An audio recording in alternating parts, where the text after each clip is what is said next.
Welcome back, ladies and gentlemen, to another episode of Signal Fire Radio, a show where a bunch of military veterans get together and we destroy the villainous philosophy of self-doubt by having encouraging conversations designed to feed your mind, strengthen your body, enrich your spirit, and grow your tribe. I am your co-host, Rob Renz. I'm joined by my other co-host, Brandon Pettyjohn. Hey. And for those of you that are Signal Fire OGs, you're noticing that there is a missing person right now. Matt's on vacation. Yeah. And so he's not here for, I think, maybe the first time ever. The first episode out of, we got to be approaching our century mark. Matt is not here, Brandon. He deserves it. Yeah? You You know, think he deserves a little break? I think everybody deserves a little break. You know, even the guys that got to steer the ship. That's going to be a great topic of our conversation today, because I've been a freaking ball of nerves. And so one of the, today, yesterday, there's just a lot coming at me all at once. And so one of our topics of discussion today is going to be how to remain zen in the information overload era. But before we get to that, you were in Charleston last weekend for a BJJ competition. Yes. And I got some news on the Instagram that you fared pretty well on the no-gi. That's you wanted right. to do a little bit better in the gi. But give people an update, because we're getting more Brazilian Jiu-Jitsu followers on Instagram, so we're just going to give the people what they want. I love it. I love it. Yeah, well, my voice is raspy. I'm pretty sure I had permanent damage done to my Somebody throatial Somebody region. get you in a rear naked or something? No, it was I don't remember what it was. It was a weird choke I was trying to fend off, and it just sucked for a second, but it didn't tap. No because, we don't tap around here. Nope. No, but Nagi, I lost in the quarterfinals, so I did not place. But the next day in the no-gi, I ended up taking gold, and I got to avenge my loss in the no-gi against that guy. Oh, so same guy you rolled with. Same guy that who beat you in the quarterfinals? Yep. What did he get you on the quarterfinals with? He passed my guard and just stalled out, so beat me by points. Yeah. So he beat me 3-0. So he didn't beat you. No, yeah. And, here comes the excuse train. But, I did bump up, so I went to super heavy. Okay. And so I was giving up about 15 pounds. Wow, that's a chunk of weight. Yeah, there's one of my teammates was at heavyweight and didn't want to go against each other, and I'm thicker, so I said I'll just do it. Yeah. And because I wasn't going to go down. No. Will you do it again? So, I'm actually going to stay at heavy. I think I'm going to compete in Orlando in June. And then I think for Worlds, I'm going to go down to 195. Ooh, get lean. Get Under 200? Yeah, you got to be 2-something to do something, but every once in a while, just. 195 gets you there, Yeah, right? And then 195 adjust for close. inflation. Yeah, exactly. You did say, dude, and now I'm hearing it because I didn't hear it at first. You did say after the first episode that you did, you're like, bro, I hate my voice. Right now, you're sounding a little bit. Sounds You pretty sound cool. a little bit different. Yeah, You yeah. know? Maybe it changes your whole perspective on how you sound. Maybe I need to put the cowboy hat back on. Yeah. Where is the cowboy hat? Oh, it's sitting at home. All right. I took it to Charleston. That was I told my friends. I told my wife. I said, look, I manifested this. When I bought the cowboy hat, I envisioned not only making it my personal gimmick, but I was like, hey, I'm gonna win gold, and I'm gonna take a picture, and I did, and it looked cool. All right, It did look cool. I loved it on the Instagram. But you got a Port City attorney hat on today. I do. Some Yeah. new swaggle. Some new swaggle. I love it. Yeah. It's every single day you wake up, you make a conscious decision to wear a brand. So you might as well wear your brand or the brand of somebody that you support and love. You got the VBC shirt on. I got the VBC on. We Yep. love VBC. I was going to give a sponsor shout out to VBC today, that this episode is brought to you by the Veterans Business Collective. And we are growing immensely. Can you believe I don't think we've had an episode since the last VBC meeting where we had No. the 4-star Admiral come in. Yeah. There was sailors and Navy whites all over the place, which it felt really cool to me to have that many active duty personnel in uniform at a VBC. We haven't done that yet. What was your experience on it? Yeah, no, I really liked it. We always have active duty members coming to, drop in and see what it's like, see what it's all about. But yeah, it was really cool to see them in uniform, to see, the higher ups getting involved and talking about it. Yeah. He was definitely pitching his own. He was. He was like- What did you think about that? He was like, "Don't get out of the Navy Yeah. unless you're really, really, really ready." Like he was really focused on retention, which I appreciate. Recruiting Yeah. numbers are down, Right. So military has to offset that by keeping their people. But you picked up on that too. Yeah, they have to, like you said, retention's important, and the numbers are really bad from what I understand right now with retention. And so he's got to make his pitch, but I really wish that he would have focused on the how good everyone has done in that room and what kind of resources they can provide instead of he kept saying, well, the Navy's really good, really good. Do you think it's kind of hard for guys that are still on active duty like him, irrespective of their rank, to really be able to do what you just said there, to really like focus on, to know from what it's like to be a veteran and what veteran success looks like? Absolutely, yeah. I think that, like you said, irrespective of rank, but rank especially, somebody that's been on their third enlistment, I think has no concept of veteran culture. Right. And so because it is different. It's different. Yeah. It is absolutely. super, super different. Yeah. What do you think? Yeah, I think the military has a recruiting problem for sure. And so they're smart to be focusing on retention. I wonder what they're doing outside of like giving the rah-rah speech to Sure. maintain retention. I mean, it was signing bonuses back in our day, or re-enlistment bonuses, I should say, Yeah. back in our day, which was great if you could get a re-enlistment while you were in theater. Like, Yeah. hell yeah, this baby about to be tax-free. Right. But I don't know. I struggle with understanding, and it's probably the same in reverse. Like they struggle understanding veteran culture. I really struggle with understanding what it's like to be an active duty service member in today's time. Like what it's like to be 2023. Even as if you're in a first enlistment, 18 to 22, or like some of the guys that I know and I know that you were probably in with 03, 04, 07, 08, 9, 10 in there that are still in that are just getting out. Mm-hmm. Like I have no idea.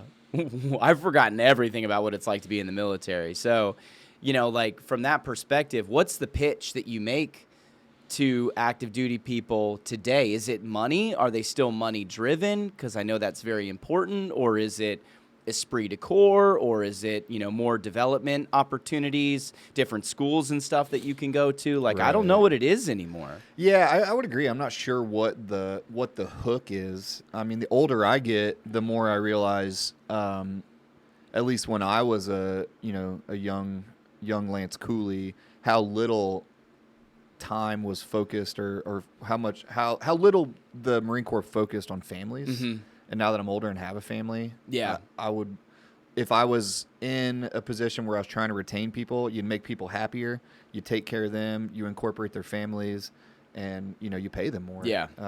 Because, I mean, if you're an E4 and you got 2 kids and a wife who doesn't work, I knew guys that were on food stamps. Dude, I have absolutely no idea how in today's world an NCO with a family, especially if it's a one-income family, Right. how that would be possible. Even No. if you live on base and you take advantage of all the purchasing opportunities on base, like that dollar goes quick, man. It does. Real quick Yeah, today. Absolutely.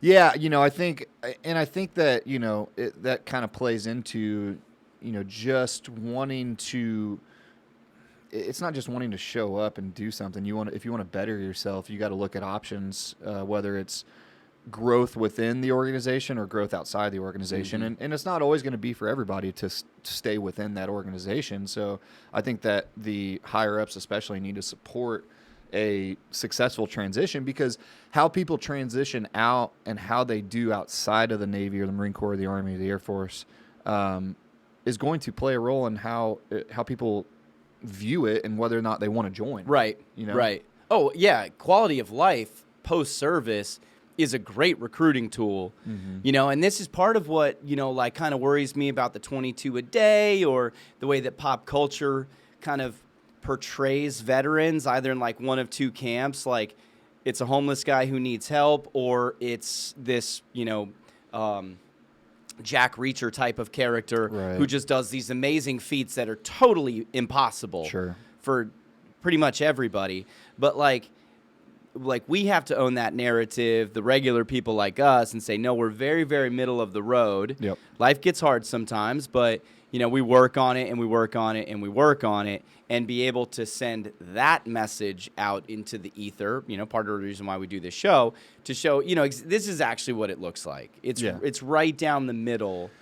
Yeah. And you know what? I'm going to just a smidge of a rant on that. Okay, rant, baby. I have been an opponent of the 22-a-day slogan for quite some time. Dude. As have I. It is misleading, and there's a reason why, right? So VA statistics show, and they've shown for the past 7 or 8 years, that it's about 18 a day. So first, right off the bat, even if those statistics are skewed, we should be celebrating the fact that there's lower suicide rates within the veteran community. But the real reason why 22 a day persists is because these major corporations and businesses are financially invested in 22 a day, and they have trademarks on 22 or none, 22 a day, all these little 22 spinoffs. And so the reason why we still go with the 22 is because there's financial incentives. Is there not something that legally that could be done about that? Because I hate, dude, and we're seeing it. It's so pervasive in our culture, and it's divisive. Period. Mm-hmm. Whether it's the Bud Light situation or this, or there were just in the past 2 or 3 years, there's been a lot of marketing campaigns that affix themselves to sometimes well-meaning causes, but they do it, I believe, purely from a place of self-interest or corporate interest. And then we see it, it's always on the back end. They're always ripe with fraud and corruption and waste and abuse and all those things. What's the legal ability for the veterans of the United States of America to come together and go, no, we want you to start telling the truth about this, and separate it, your financial interest from it, to start telling the damn truth about what's really happening out there and why? Yeah, that's a good question. I don't know anything about the laws when it comes to false advertising or anything like that. And with that kind of data, you don't have to reveal your source, and so you're kind of just oh yeah, it's just what I heard, and that's what we're reporting on. You know what I mean? And so, but it goes back to what you said a couple episodes ago, in that with the SB3 talk, it's corporations and people get used for whatever the agenda is of the day, our local representatives really like us when they're trying to get something passed, right? And then they just forget about us. And same thing with Congress and all these other things. And so I see some similarities there. Just like you said, even if you skew the numbers, you're using somebody or something to better yourself. And you know what? Hey, we live in a society where that works out for the better, sometimes doesn't, and hey, we'll figure it out. But yeah, it just kind of grinds my gears. Little Peter Griffin call out. Yeah, I think it's right too. And you opened my eyes to that perspective just now, that the 22 a day has become there's financial incentive for people to maintain that as a talking point, right? And, just to kind of tie it back to what we were saying with VBC and having Admiral Caudle there and the Navy and whatnot, and being able to tell the veteran story, I think that let's say I'm an 18-year-old kid. I'm a nephew, John Michael, who's getting ready to leave for Navy boot camp in June. Yeah, whatever they say in the Navy. I don't know. If I am doing a risk-benefit analysis of going into the military, and all I see about post-military service is that you have a very high likelihood for depression, substance abuse, suicide, I'm going to think long and hard about joining the military. Yeah. And then if you layer onto that it's not always necessarily the God's honest truth, sure, then that makes it even more of a problem. Yeah, absolutely. For me to want to do that. Mm-hmm. So, there was some of that though when I was joining. I remember my family. I don't remember any of that. Well, I remember 9/11 happening, right? And 7 days later, I was at the freaking recruiter's office with 4 other dudes in my high school class. Yeah. We thought, and it was because we were young too. and maybe this is my age and maturity and wisdom and experience coming into play. I didn't think anything past, I'm going to put my feet on the yellow footprints. Yeah, and that's where I was. But I remember my family being like, hey, what about the Air Force? Oh, yeah. They're a little more successful. Were they trying to steer you a little bit? Yeah. And so there was some of that. Trying to but give you some career advice. Yeah. Because in looking back, it's like, no, that wasn't bad advice. But I was like a dumb young kid, and I was like, I want to go on the yellow footprints. Right. I want to slay a dragon, and Yeah. I want to help the grass grow green, baby. The dragon ad was one of the best ever. Just mwah. You know what? The other one that I love is the Silent Drill team doing basically what's equivalent to the Midnight Parade or the Sunset Parade across the entire whole of United States of America. Oh man, that was such a good ad too. I'm gonna join again. Yeah, look out, here I come. Yeah, I think so. Well, I'm glad that you did that rant because it's encouraging to me to let me know that we just need to keep going. You know, that we just have to keep going because people need to know what the real back end of it is. Yeah, and I think that, for me and you and, our small local community, our little bit broader community of everyone that listens to this podcast, it should be encouraging that we're making strides within our community, and we should be proud of that because I feel like to a certain extent, somebody could look at the raw data and just say, well, it's inevitable. Right. If they're thinking about doing something like that, they could look at the data and be like, well, shit, everyone else did it. Yeah. This is inevitable. I'm just going to do it. Yeah. And we want words of encouragement. We want to feed our mind and our body, and we want to make a stronger, more resilient force, even though we're not a fighting force anymore. Yeah. We're a force to be reckoned with, Yeah. Because veterans of our generation are running businesses. They're running for office. They're doing a lot of things. We're doing a lot of good. And, yeah, some of our fellow service members need some help. And that's never going to change. But, we're not these, like, pitiful, people that can't do anything. Yeah.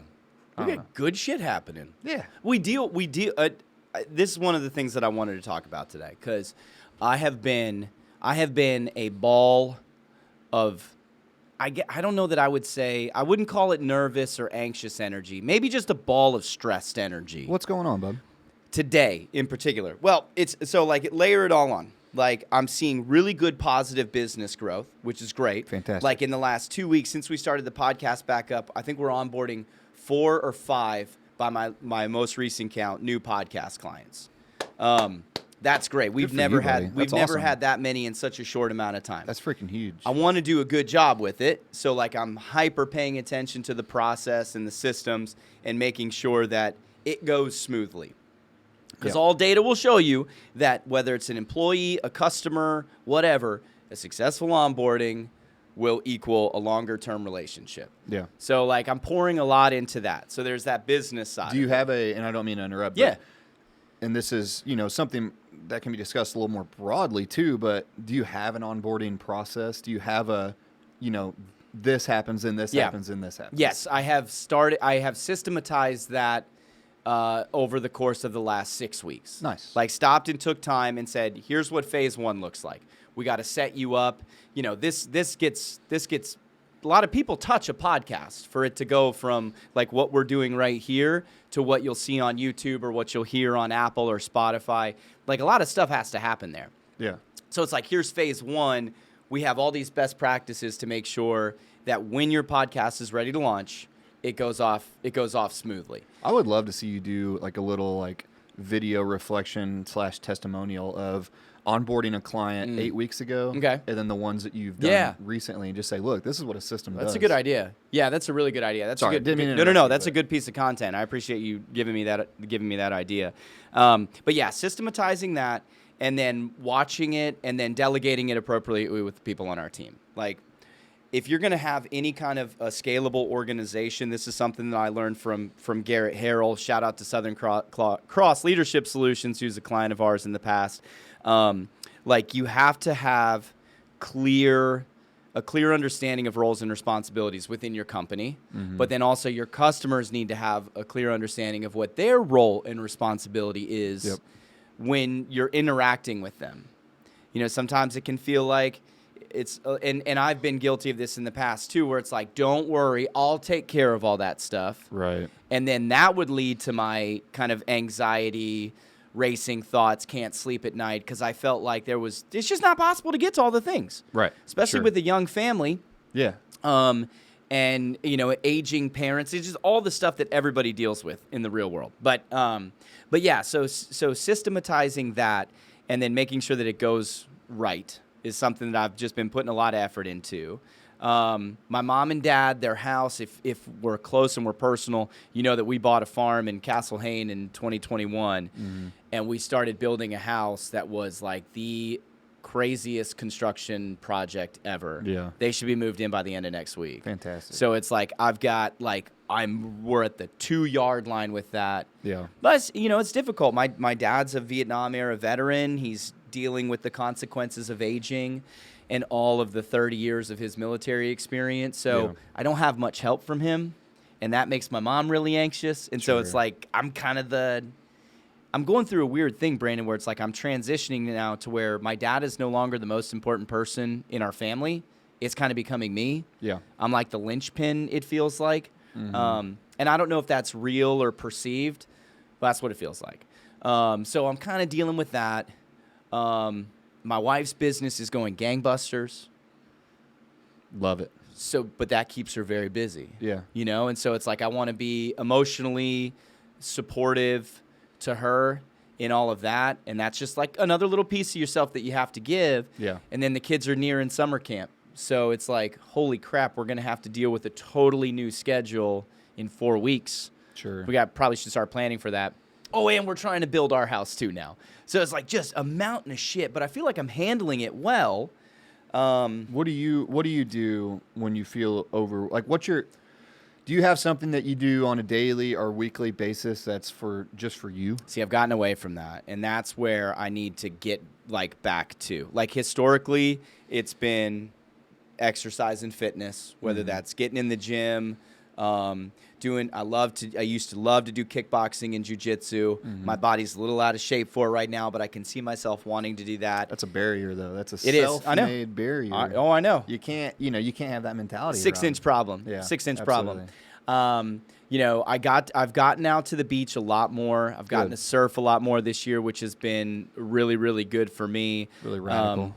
But trying to I understand that I need to discipline myself some more of that time for me to be able to do those things that I like to do. And I've gotten into somewhat of a little bit of a bad habit of letting all the other stuff kind of take priority over that. Sure. Yeah. Yeah, I feel like especially when you're running a business, you have a little bit more flexibility in your schedule, and so while your wife's schedule is a little more rigid, so you're kind of running the household things. And she's the breadwinner anyway. Yeah, she wears the pants. If you know my wife Jenna, you know what you get with her. And you're helping your parents out, your family out, and so you're dedicating a lot of time and a lot of time in your schedule to other people. And I think that it's good for us to all have a little bit of time in the schedule for yourself. Yeah. Just, doing something you like, even if it's taking a walk downtown on the boardwalk or going and working out or going to the beach, going surfing. I mean, it sounds like, the old mentality was like, oh, I'll sleep when I die, I don't need all that stuff. No, you do. Everyone needs that. And, it's tough to be on all the time. Yeah. And it's tough to turn it off. So to find a time where you carve it out. I mean, like me, I get up at 4:45 just so I can work out in the morning because I know that the rest of my day is going to be packed. Do you find that you go through periods where, to use a video game analogy, you're holding down turbo and then you bust through that, maybe it's a plateau or something, or you just bust through a really big schedule and then you make some time for yourself? Oh, dude, on a weekly basis. Yeah. Weekly basis. 2 weeks ago, twice I stayed in the office till 1 and was back in the office 1 a.m. At 1 a.m. Oh wow, okay. And I was back in the office at 6:37. I want to know, as a follow on to that. Continue. I want to know, as a follow on, how you and your wife work through that together. Yeah, and then last week and part of this week, it's been I'm going to get up, I'm going to work out, I'm going to take some phone calls, do some things, I go in the office at 10. You know, so like I try to like give myself, and that was part of the reason why I want to go into business for myself, is because that I can have some flexibility with my schedule. Right. And that time that I lose with my kids, I want to be able to get it back, you know? And so like those mornings where I'm kind of just like answering some emails, taking phone calls, you know, it seems like you're kind of loafing off a little bit, but like my kids are stoked because I'm home. You know what I mean? They just like, whenever you're gone all the time, they're like, Daddy, this is awesome. Let's That's go. so well said, man. Because Madeline, my oldest, my 4-year-old, like somewhere there was like a transition between like her. She's your oldest? I mean, my youngest. I'm sorry, my youngest. Never show this to my kids. My youngest, Madeline, somewhere like between like 3 years and 10 months to like 4 years and 2 months, there was a hard transition. Like she had some behavioral difficulties at school, like a kid who was never in trouble. She stopped napping. She was just out of character. Sure. And I think a lot of it probably had to do with us moving out of our rental house and kind of moving into our camper and being out at the farm while construction was happening. But it was having negative consequences on her. Yeah. So I was like, forget it. Fridays and Wednesdays, she's staying home with me. Yeah. Because she was complaining, I don't like school. Sure. And it was drop her off at 7:30 and pick her up at 5. And I could just see that she was worn out. Yeah. So what a huge and amazing benefit of being self-employed to be able to go, no, I can rearrange my calendar enough to where I get to spend this time with her that I will never be able to get back. Absolutely. And it's important for her life and her development too as well. Yeah, absolutely. And we've seen, dude, she's a different person since we started doing that. Like, I understand kids change and they develop, and I'm not saying me being home has been the only reason why she's better. No, but it it helps. plays a part. Yeah. It plays a part. Absolutely, yeah. I was at a conference a couple years ago, and it was the first time I ever heard, like, so, like, they had, like, this panel, this mastermind panel, and so there was a couple attorneys up there that have been in the business 40 years, and they're just, like, the major billboard lawyers, you know. They make so much stupid money. And the panelists asked them a question that you could tell they'd never been asked before, and they're like, what was your work-life balance like? And, like, a couple of dudes, like, scoffed, and they're like, well, my kids ate lobster for dinner. Yeah. And, you know, just didn't ever see them grow up. Yeah. That was the replacement. Was like, here's all the money Here's and all the things. Yeah. And then there was a couple lawyers who were like, yeah, you know, like I like to, you know, I like to try to balance it when I can. And then there was a female attorney up there that she'd been practicing for about 20 years, and she was like, you know, I'm really happy because that's the first time I've ever heard like a man be asked that, and not to like make it like a sexist thing, but the fact that like our society has put so much pressure on us men to like just like figure it out and like catch up later with your kids that like you know, having kids now, you know, 2 girls just like you, and I can't imagine not being you know, I can't be fully there, Right. but like being there like when I can. Yeah. And the power of self-employment is just incredible. It's funny. Yeah, I get stressed out because I take them to school every morning, and then I make it a priority to be able to pick them up in car line, you know, at 3 o'clock on at least 3 out of the 5 days. And it's such a pain. It's a pain because in the that's ass. such a weird time. It is. You know? And like my kid's involved in jiu-jitsu now. My wife's starting to get involved, and I'm making it really important because that's my thing. Right. And they want to do it. Right. So like they'll do like 4:45 classes, and I'm like, I got to rearrange my schedule. PM, you know, right? PM. Yeah. So PM. But like, you know, like same thing with a 3 o'clock pickup. Like it's a really inconvenient time. Especially if you're trying to grow and scale and run a business. Absolutely. Because that's like 2.5 hours worth of, you know, quality work time, whether it's you're doing sales prospecting or team building or administrative, like those that. But guess what? Time You just is get so your ass invaluable. up earlier Yeah. and you make it up on the front end. Or, like I was talking about when I stayed till 1 a.m., you're asking how my wife deals with that. So I came home about 7, helped put the kids to bed, had dinner with her, spent a little time with her. About 8 o'clock or 8:30, almost 9, she was like getting ready to go to bed. And I was like, hey, I'm going to go back to the office. Yeah. And I went back to the office for another 4 hours. Yeah. And so, like, I still, even though, like, I had all that work to do, and when I was home, I was, like, thinking about all of it and stressing a little bit. Yeah. It was important for me, you know, to put my kids down and to try to be there with my wife because, you know, she was bummed out and called me at midnight, like, when you coming home and blah, blah, blah. I'm like, you know, hey, this is just part of it, unfortunately. And she understands that. But I try to do that stuff. So I'm not doing that on a Saturday and Sunday if I don't have to, or if I've got like I was preparing for a case that was coming up. So, But yeah, you get it done, but you need to make it, in my opinion, your family's got to be an important piece of that, because at the end of the day, the business can go to crap and fall apart, but your family's going to be there to pick you up. Yeah. Yeah, and if it does, I want to say I have a healthy fear of failure. Yeah. But Everyone should. at the same time too, like if you fail at something, so what? Yeah. Like Who gives a shit? just go try again. Yeah, just absolutely. Fucking get up and pull yourself up by the bootstraps and try again. How many? I don't know the statistics. Don't fail but- at being a father Yeah. or a husband. Yep. Make that your non-negotiable failure. Yep. All the other stuff, it's okay if you screw up at it. I couldn't have said it better. Yeah.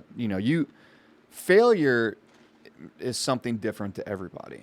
You know what I mean? Like, you could not make a benchmark and call yourself a failure, or your entire business can go belly up. Guess what? I don't know the statistics, but a lot of businesses do.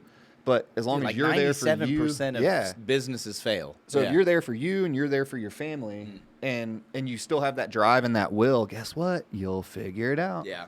I mean, and I feel like that fear of failure is what keeps people from going and starting their own business, from making that next step, to making that next move, to trying to get the promotion. It's just that fear of failure, and they just stay in this bubble. And hey, more power to you. If that's what you want to do and that makes you happy, absolutely. But if your fear of the next or the unknown is going to keep you, you need to figure out how to overcome that. Yeah. Yeah, I think it's important to note that not everybody is built like you and I. There are some people who are like, I'm in this cocoon, I'm in this bubble, and I feel very, very safe, and that makes me very, very happy. If that's you, embrace that. Dude, there's so much comfort in having a W-2. Yeah. You know what I mean? I don't remember what it's like. I don't either. But when I first went out into business, I was like, I got to save more money just in case. Yeah. You don't know if you're going to have an off month. Because when I was a W-2 employee, I never did the the Dave Ramsey or whatever financial planners tell you, save 3 months worth of work. Yeah, I was I'll always have a job. Have your 3 months of emergency savings, and then in a business, apply the exact same principles. Have 3 months worth of your operating capital in a separate account that you don't touch, and have a separate tax account where you're putting 10% in every year and paying your quarterly estimates, because God, the taxes suck right now. No, but there's so much comfort in that, and I understand why people do it. But if you have that mentality and you want to get out and do it, what was the fear you had to overcome when you transitioned from working for somebody to working for yourself? The fear that I had to overcome. Honestly, dude, I didn't know what to fear when I did that. So I was blissfully ignorant, as you might say, on going into it. And I prepared really, really hard. And I talked to a lot of mentors that were like, if you're going to do this, have operating capital, have good, systems and processes in place as best as you can. What my hindsight is to myself is I should have known the not so much the market. I should have known the product or service that I was providing better. That was, but I mean, how do you really do that until you experience it? I'm such an experiential, kinesthetic type learner that I have to be doing it to really be able to understand it. I could talk to you about sales process all day long, but what am I selling and how am I selling it? Sure. You gotta learn that part. But it just, to succinctly answer your question, I don't know what I was scared of. I know that there are some things now 4.5 years into it that I have a healthy fear of. When you have a couple opportunities where you're it's Tuesday and I got to pay people by Thursday, and my operating account is suspiciously low, but I can hustle really hard over these 48 hours to hey, your invoice is outstanding. You got to go get some money in to make sure to cover that. I have a healthy fear with that. Yeah, absolutely. I have a healthy fear with making sure that we can execute on the things that we're telling people we can. And so that gives me, what I need to go out and make sure that we can do that. Yeah, and I feel like having those processes and those systems in place will help you ease that fear, because you know that you have dedicated time to execute on those actionable items. Yeah. Have you gotten? I got hooked on an Instagram ad for this Motion app. Have you seen it? Now your phone's going to start seeing it because of a clone lookalike, all that stuff. Yeah. Dude, I downloaded it and I've been using it, and it's a really helpful tool. Because like when you're like, if I take a phone call and somebody's like, hey, I want to meet with you about this, or you can set deadlines and it uses AI to organize your calendar. So if I'm like, I need 2 hours of content creation every other week to be able to fill my content reservoir, instead of scheduling it through Gmail, I schedule it through this. And it optimizes my calendar for me, but then it gives me the opportunity to track completed items, like track the status of stuff that I'm doing. Interesting. So like I'll put in there, like I'll set a reminder on the phone. I'll be like, schedule an hour of a budget meeting with my wife, and it'll put it optimized based off of my schedule, and it learns as it goes. Do you follow that schedule? Dude, I try. I have every Monday I have a 3-hour block where I'm supposed to research what content I want to shoot for the week and then shoot it. And it's always like me like catching up on emails and stuff. And I hate that I do that. And so I just recently like made a conscious effort to block out like 12 to 1 for lunch. Yeah. And it's also for emails and stuff like that too. But I don't know. I just find it hard. Whenever I see some downtime, dude, I'm like, I got to catch up on work. I can't. Catch up on work or actually try to take some downtime. Right. Yeah, exactly. Exactly. Yeah. It's hard for me because on Fridays I have on my calendar 8:30 to like 11 for admin time.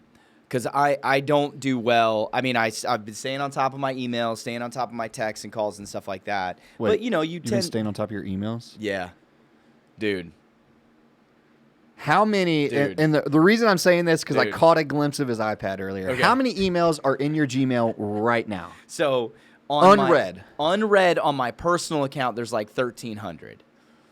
It was like 50,000. 1,300. So let me tell you, TK and I were talking about this ahead of time. That gives me so much anxiety. Dude, so here's my... I'm at 52 and 45, and I'm anxious looking at it. Here's my work account, 16 unread right now. See, good for you. So yeah, but up to like 2 weeks ago, it was a couple thousand. Because this was my side hustle email, right? So like there was a lot of things that were old and I never opened, and it was like, I think that was part of what was making me crazy anxious, was that like, that little red number on your phone is designed to get into your head as an earworm and be like, something needs my attention. It's red for a reason. Red means emergency. Yeah, so like having 50,000 somewhat unread emails, I think without me really knowing it, was like playing to this ball of energy and ball of nerves that I've been. Yeah. How do you manage that, dude? Because you have a big social media profile. I've turned all notifications on my social media off. Yeah, no, I don't have notifications. I make dedicated time to go check on that. Yeah. But texts and emails, like if it comes in, sometimes it just like I stop what I'm doing to focus on that, and I find that is not a good and healthy practice. I went away from it. I bought it. I got a second phone. I got a dedicated work phone. Oh, okay. Which my work email is only supposed to be on that one, not my personal one. But I put it back on here because I'm just an idiot. Because you were tired of switching from phone A to phone B? Right, yeah. But that was the idea. It was like, hey, when I'm done, I'm done. But like when you own your own business or when you're a lawyer and emergencies pop up, I need to be able to be available. Yeah. But, in order to kind of to stop that, a stopgap for that is that, I have an answering service that answers my phones 24/7. Yeah. So I can get a notification from them, and they'll let me know, like, hey, this is an emergency, after-hours emergency. Which, by the way, you got a killer new phone number. I do. Yeah, I just purchased a new phone number. It should be active. 910-910-9010. I love that. It's just such an infomercial type of number. Is it going to be on a bus? Am I going to see it on a billboard somewhere? We'll see. Yeah, I'm in that 910-910-9010. I just wanted something that was easy, something that was recognizable, and numbers don't matter as much as they used to. But actually, one of the big things that kind of inspired me was that when I was down in Charleston, all the billboard lawyers down there have like 777, 777. Yeah, it's like one random continuous number. Yeah. So I was like, ooh, good for them. And I looked how much those are, like those kind of numbers. Are they pricey? You're talking $50,000. What? Yeah. Oh my gosh. Yeah. A buddy of mine bought a number with his, like a play on words with his business. And I think he paid like $20,000. Wow. I paid $300 for mine. So Right. hey, Yeah, that's hey. that's well worth it, Yeah, right? The check. well worth it, Dude, yeah. you know what just popped in my head with that would be kind of fun is let's get you in the cowboy hat. Uh-huh. Holding like playing cards. That's a 9 and a 10 and a 9 and a 10. Ooh. And then it's like don't gamble with your attorney. Call Ooh. 910-910-9010. I like and we'll it. use playing cards to kind of get the number out there. Well, and since I'm like trying to play on being Leland's only Yeah. like lawyer or Yeah. litigation lawyer, I've been thinking like LLL, Leland's litigation lawyer, 910-910-9010. We'll work it out. Now it's in my brain. I'm just gonna. It's have in the to- old- It's in it's the the old. old It's in the Brainhousing hopper group. now. Yeah, it's in the BHG. Yeah. So I think that's played a good. Having some calendar discipline, I think, is really what. Dude, I came to an epiphany the other day. I think it was Jen and I were talking. It was like if you can discipline your time. And you can have good communication with people, the most important people that you have to deal with, those 3 to 5 that you probably interact with the most. Yeah. If you can balance those two things, you can take care of like 99% of the problems Yeah, that I we agree. face is time discipline and good communication. I agree. Yeah. I'm going to write a self-help book, and I that's, like it. that's all it's going to be now. Hell yeah. Because, I mean, every yeah. year they put out a new self-help book. Like, Yeah, they do. You know, yeah, I know. It's like I've read my fair share of like self-help books, you know, like your How to Win Friends and Influence People by Dale Carnegie. You ever read that one? Oh, absolutely. Yeah, That was table fantastic book. stakes. Table Yeah. stakes. Yeah. And so like, you know, there's all these great books, but like you're right there, like there's so many coming out. There's always a new one. Yeah, let's write our own. Yeah, Might write as our well. own. Why the hell not, dude? Yeah. I mean, I've got like a stack of books from like people who have gone through self-published, like military guys that like have a transition help book. Not just SEALs Not can just write SEALs. books. Not just SEALs. Normal people. Normal people. But more from SEALs than from Yeah, non-SEALs, right, it right. seems. Which I heard like Goggins is getting like $60,000 for an hour-long speech. Jocko was like 55, 60.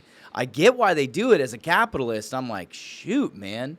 Good for them. One day at work, I'm getting paid $60,000. I'm taking the next 9 months off. Yeah, no, and you know, for me, not to be too much of a hater, but I can't read one more book about buds. No. because they all start with the buds. Yeah. and like I get it was we were important. making sand cookies. Yeah, I'm like, dude, like heard this story. I've been to buds now. I've read Yeah. so many of these books. I Yeah. understand. Yeah, No, I want to it's read. cool. I want to read the book from the guy that was like, I was at Camp Johnson going through admin school.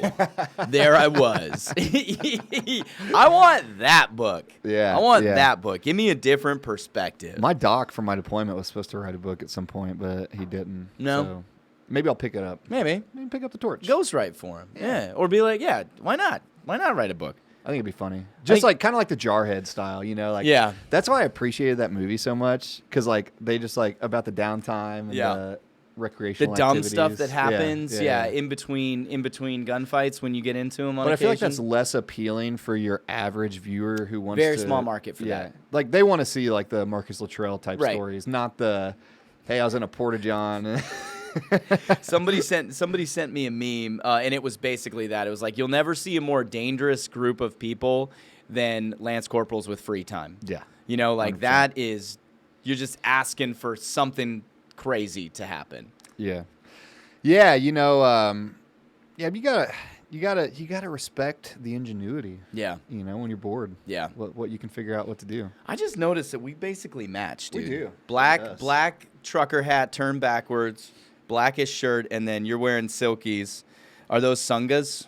These are Amazon brand. You Really? know, just the 5-inch inseam. You're gonna hate me when I tell you this. This is Lululemon's 5-inch inseam. Good for you, buddy. And I Jenna, like that. Jenna got it for my birthday. I like that. I'm Good well for kept you. man, dude. Yeah, you they are. are great shorts. They look I comfy. hate that we paid $70 for them, but they're great shorts. I would have left that part out, but Dude, well, I mean, people already know. Yeah, they yeah, already that you're know. balling. But it was unreal going to the Lululemon. I'm not balling. Jenna's balling. My wife's doing good. That we went to the. How many freaking people were in there buying $70 T-shirts and $120 sweaters? Like we left with this one pair of shorts.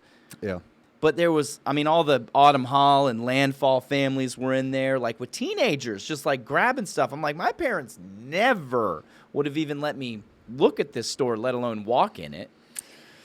Yeah, man, times are different and things are more important. I think that's why, going back to our conversation about spending time with, those who you love is more important Yeah. than just the tangible physical shite. Yeah. You know? Having less is becoming more. Yeah, Which is great to see that pendulum kind of swing back away from materialism and Absolutely. the pursuit of ambition. So what do you think something important for someone that's looking that started a business, running a business, maybe they've been running a business for a long time and they don't have that time. They have all that stress, but they don't have that relief. Like what do you think? It's so funny that you asked that question. I put on LinkedIn maybe last week or something. I think it was 2 Mondays ago. A young business owner that I've become friends with. Like I frequent their business regularly, and he and I have become friends. I went out there. It was like first thing Monday morning. I was probably his first customer on Monday morning. Mm-hmm. Young guy, like late 20s, maybe early 30s. I don't know how old he is, but he's in there. And they've been in business for 5 years. And he like came out to me, and we started with the usual chit chat. But then he put his hand on my shoulder and like kind of looked down and away and was like, "Hey, can I talk to you about something?" And like I got the sense that this was not going to be your normal, like his Sure. body language, Yeah. just kind of like choking back tears.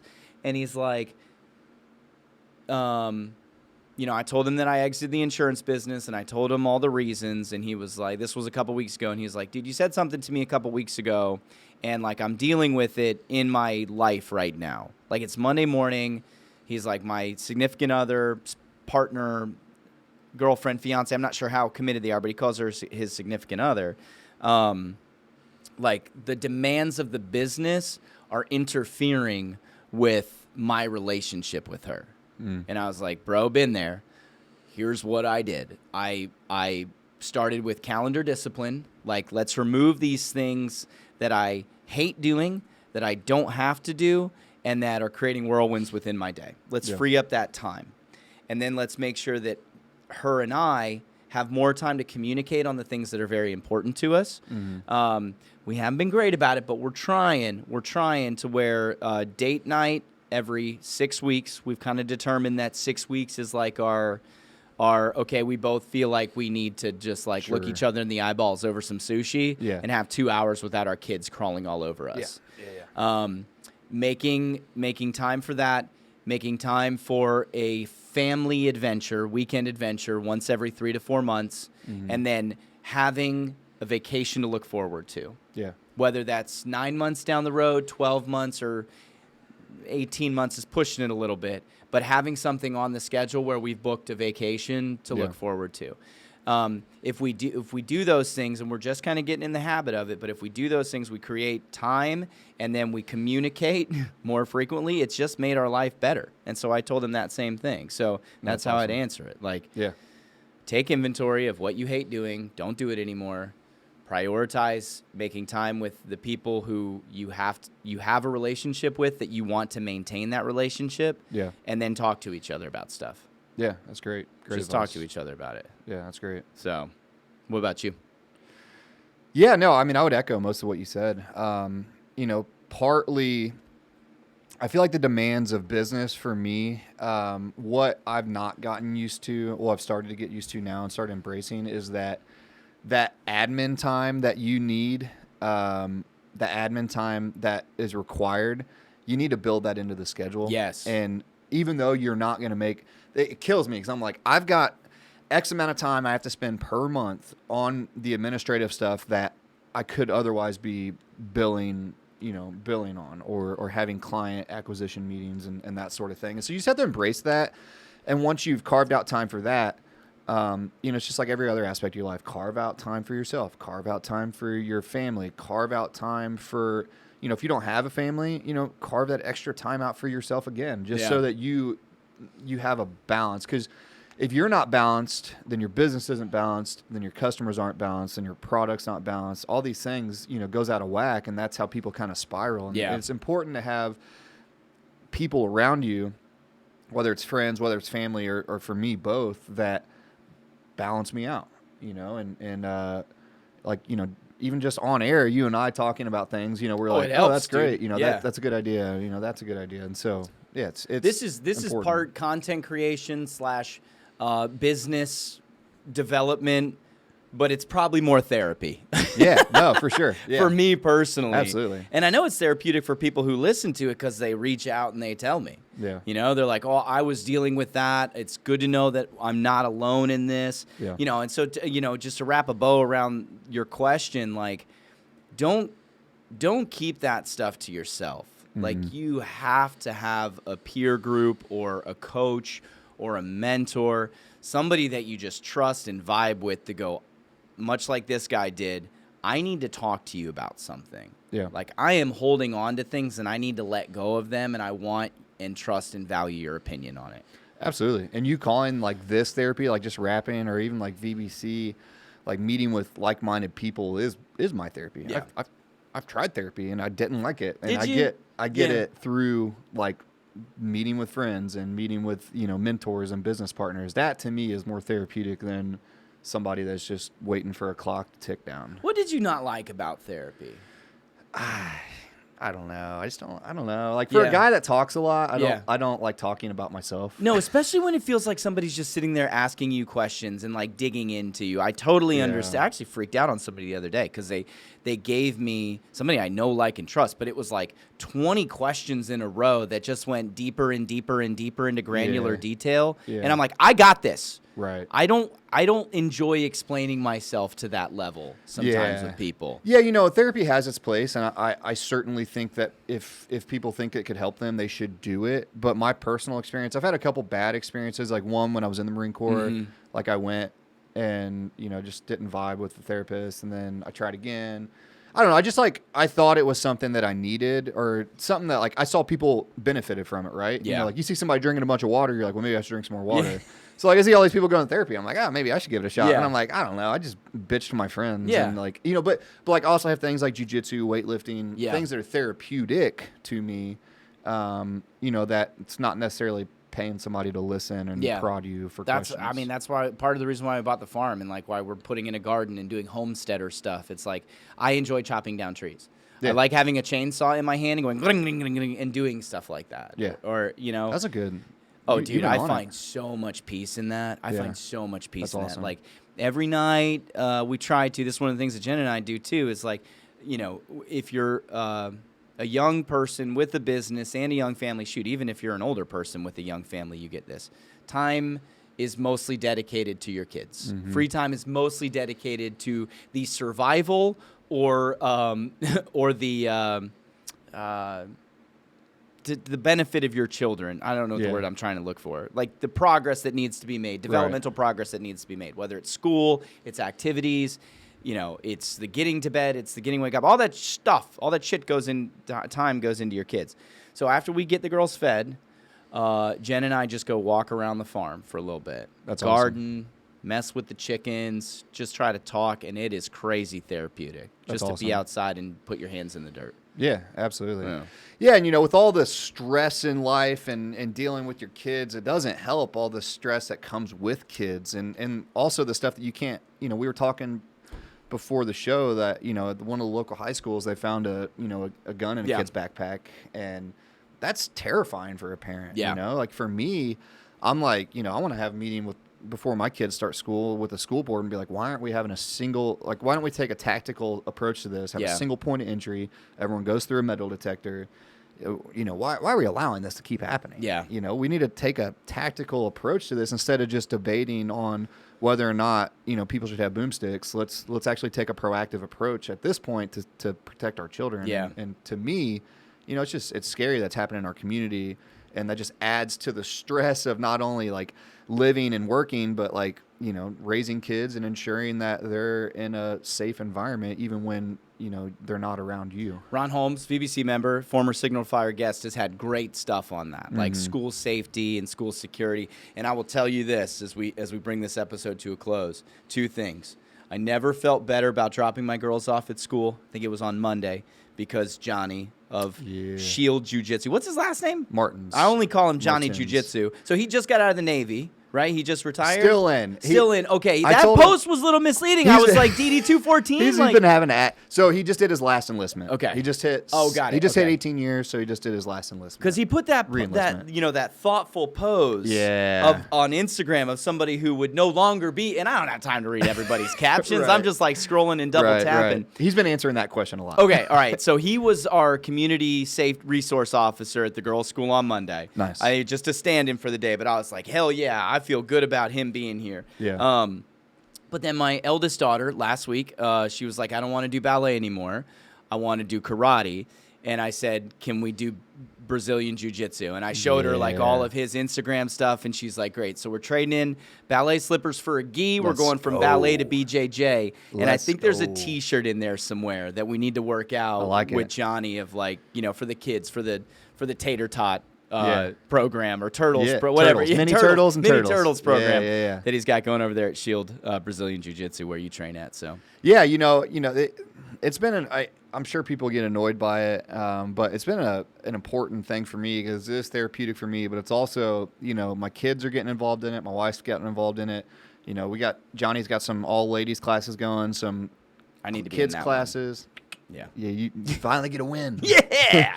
No, but it's important to me because your kids need to know how to protect themselves. Your spouse needs to know how to protect themselves. You need to know how to protect yourself, even if you never use it. Hey, it's a good workout. It's vigilant. therapeutic. Still gotta stay vigilant. Get around some good people, and as we talked about last time, so much of what we do as veterans is centered around bars and alcohol. Yeah. Which, hey, I love it just as much as the next guy, but it's nice to be in an environment where it's physically demanding. You have to use your mind. You got to problem solve on the fly, and there's real tangible results, both good and positive and negative. If you don't do the right things, you're gonna get choked, and or you're gonna choke somebody out. And get a new voice. And get a new voice. out If of you it. want a new voice, come to jiu-jitsu. Maybe next episode we'll talk about that, because the further and further I pull myself away from alcohol and the more and more I put myself or try to put myself into things like that, the better I feel about being able to manage all the stressors. Like I feel like if I was feeling the weight of all of my responsibilities like that I'm currently feeling, and there was still alcohol involved in my life in some capacity, I see how it doesn't end well for people with it. I get it. I understand that. But at the same time, too, if you're going to do it, more power to you. Just control it. Yeah, and here's my sort of smart-ass comic relief to that.